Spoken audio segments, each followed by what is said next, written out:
Hello, welcome back to the channel. Today, we're diving straight into how to use Asana's search operators effectively. This is your complete 2025 guide to mastering Asana searches. Firstly, let's talk about basic operators. You can refine your search by using in to search within specific projects or from to search for tasks from a certain assignee.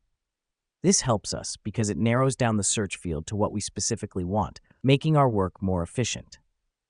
Now let's move on to the advanced operators. Let me explain why this matters. Advanced operators like do to search for tasks due in a specific time frame, or completed to find tasks that were completed in a certain period, can help you retrieve historical data or plan ahead. Here's what's happening behind the scenes.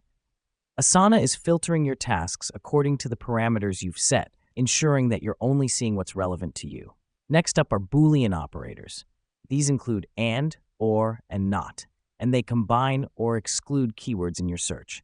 The reason we do this is to make our search more precise and exclude irrelevant results.